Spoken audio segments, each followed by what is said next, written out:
Bom dia, tudo bem? Vamos lá dar continuidade no nosso conteúdo. Espero que vocês tenham observado a correção dos exercícios da aula anterior lá no site da escola. Caso não tenham corrigido ainda, não deixem de corrigir para você ter um parâmetro, né? Ter um termômetro se você está conseguindo assimilar bem os conteúdos desse padrão de aulas à distância, tá bom? Vamos lá. Hoje a gente vai ver sobre a aula 10, que é vacinas e soros, que é a última aula dessa apostila, tá bom? Na semana que vem a gente vai trabalhar uma atividade diferenciada aí, e aí na outra semana, né, na semana do dia 27, nós começaremos a apostila 3, legal? Então vamos lá. Hoje, então, dando continuidade no conteúdo, veremos sobre soros e vacinas. Na aula anterior, nós tínhamos visto sobre sistema imunológico, né? Basicamente. Tínhamos visto sobre os antígenos, os anticorpos, como que eles agem.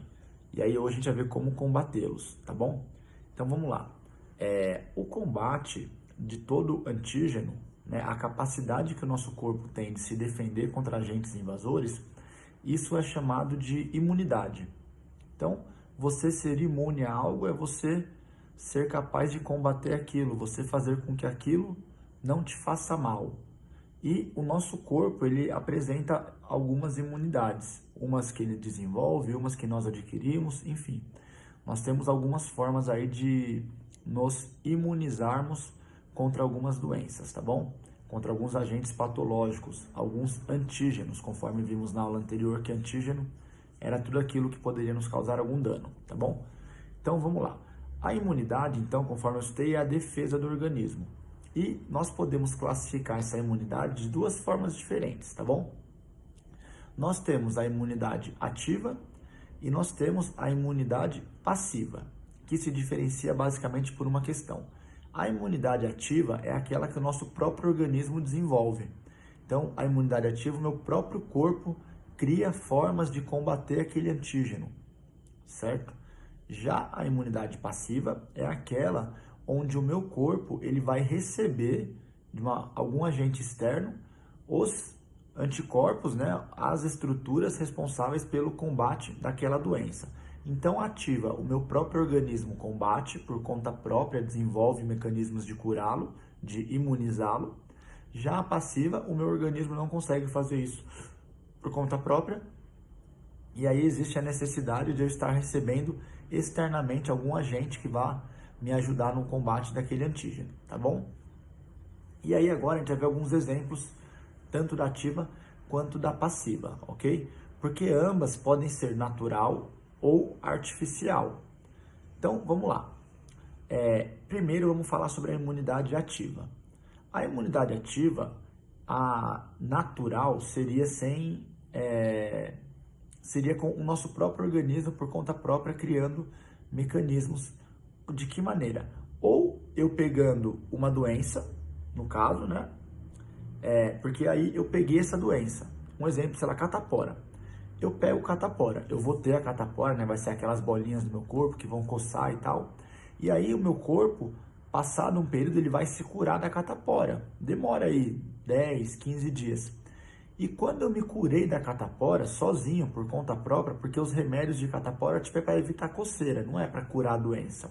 É para ajudar a melhorar aquela sensação incômoda. Quando eu me curei da catapora, eu vou desenvolver algo chamado de células de memória.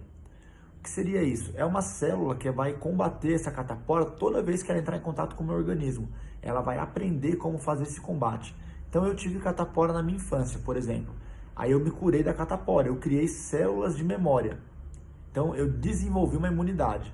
Aí se um dia eu for visitar alguém que está com catapora, eu posso entrar em contato com o vírus.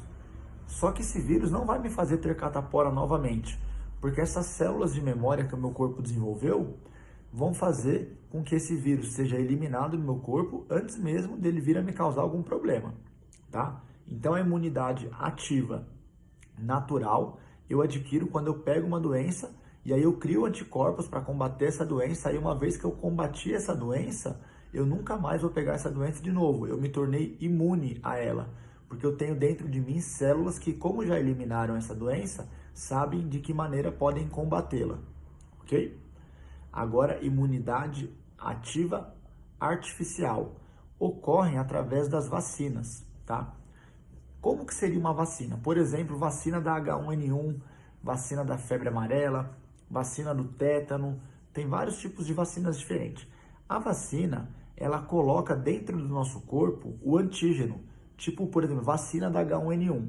Ela coloca dentro de mim, ela injeta dentro de mim o vírus H1N1, porém, ou ele morto, ou ele atenuado, que seria tipo enfraquecido. E aí esse vírus, como ele está fraco ou como ele está morto, ele não vai se multiplicar e não vai causar a doença H1N1 dentro de mim. Porém, como meu corpo está vendo um vírus ali dentro, o meu corpo vai criar anticorpos para combater esse vírus. E aí, uma vez que meu corpo conseguiu eliminar esse vírus que foi introduzido dentro de mim, eu desenvolvi células de memória, que são aquelas que vão fazer com que a partir de agora eu seja imune àquela doença. Por isso que quando você toma vacina para alguma doença, você desenvolve imunidade e você passa a não ter chances de contrair essa doença. Porque como foi colocado o antígeno dentro de você, o seu próprio corpo produziu anticorpos que vão combater esse antígeno. Tá? Não importa que ele foi estimulado por uma vacina, foi o seu próprio corpo quem produziu, tá bom? E aí nesse caso, como foram desenvolvidas essas células de memória que eu citei, você está imune, né? E aí você não tem mais chance de estar contraindo essa doença de novo. Então, a imunidade ativa pode ser natural, que é quando você contrai a doença por conta própria, né? Porque você teve contato com um agente causador, ou artificial, quando você toma uma vacina, onde foi introduzido dentro do seu organismo aquele agente morto ou atenuado, enfraquecido, para que o seu próprio corpo fosse estimulado a produzir aquelas células de memória, aqueles anticorpos de combate, para que você agora torne-se imune a isso. E a maior vantagem da imunidade ativa é que nós podemos ter essas células de memória. Então, tipo, ela é duradoura. Eu desenvolvi a imunidade, ela vai durar um longo período ou até mesmo a vida inteira. Isso é uma boa vantagem da imunidade ativa, ok? Aí agora a imunidade passiva. Então vamos lá. A passiva é aquela que o nosso que o nosso organismo não é capaz de produzir, então nós adquirimos através de um outro organismo. Um outro organismo passa isso para nós. A mais comum e a primeira linha de defesa que os bebês vão adquirir é na amamentação. Quando o bebê mama no seio da mãe, ele adquire anticorpos da mãe. Através do leite, a mãe envia anticorpos que ela já possui, porque ela já teve determinada doença, e passa para o bebê. Então o bebê, mesmo sem que ele tenha tido alguma doença, tipo gripe, sei lá, algo do tipo, ele vai ser imune a essa doença, porque quando ele mamou o leite materno, ele adquiriu esses anticorpos presentes no corpo da mãe, pois foram passados via leite. Então, essa é uma forma de imunidade passiva natural. A mãe passa para o filho esses anticorpos. Só que eles são momentâneos, tipo, não são células de memória que o próprio corpo criou, eles receberam. Então, tipo, ele amamentou, recebeu aqueles anticorpos e aqueles anticorpos vão morrer em breve. Então, o bebê tem que estar mamando sempre para estar sempre recebendo novos anticorpos, tá? Porque eles não são do bebê próprio. Eles foram recebidos, então eles vão ter lá meio que um prazo de validade. Diferente da ativa, que quando o bebê pegar algo e desenvolver a cura por conta própria, ele vai passar a ser imune àquilo, tá? E aí agora, o outro exemplo é a imunidade passiva artificial, que são os soros. Geralmente é muito usado contra venenos, picadas de animais. Como que isso ocorre? Por exemplo, se eu tomo uma picada de uma cobra, o meu metabolismo ele vai começar a criar anticorpos para tentar combater aquele veneno da cobra. Só que muitas vezes, depende da letalidade desse veneno, esse veneno vai me matar antes mesmo que eu consiga criar anticorpos. Então, e aí eu tomei uma picada de cobra, eu vou para o hospital em busca de um soro. Como seria isso? Por exemplo, cavalo, porco, boi, são animais de metabolismo mais acelerado e que têm um sistema imunológico melhor do que o nosso. Então, em laboratório, fazem o seguinte: pega uma cobra, tira o veneno dela, coloca esse veneno da cobra em um cavalo. Aí o sangue do cavalo vai começar a produzir anticorpos e vai combater esse veneno. Então agora aquele cavalo está com sangue cheio de anticorpos específicos para aquele veneno. Aí eu vou lá, tiro o sangue do cavalo, extraio os anticorpos do sangue do cavalo e faço um soro com esses anticorpos. E aí esse soro vai ser utilizado em algum paciente humano que chegar lá no hospital com determinada característica, determinada doença. O soro sempre ele é específico, tipo, a picada da jiboia é um soro, da jararaca é outro soro, da coral é outro soro, picada de escorpião é outro soro. O soro ele tem alta especificidade, ele é específico para cada tipo de problema. Tipo, eu peguei tétano, é um soro. Enfim, cada soro age especificamente naquela patologia, tá? E aí ele é criado dessa maneira que eu citei, é colocado essa doença, esse antígeno em algum animal, o animal produz os anticorpos, retira-se o sangue desse animal, retira-se os anticorpos desse sangue e cria-se um soro para poder utilizar em um humano que venha ter esse mesmo problema, tá?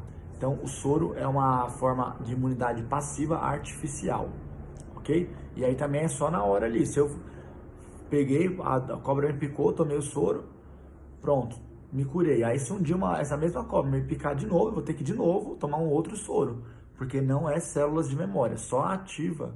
Somente a imunidade ativa desenvolve células de memória que nos deixam imunes a longo prazo, tá? A passiva é meio que momentâneo ali, tá bom?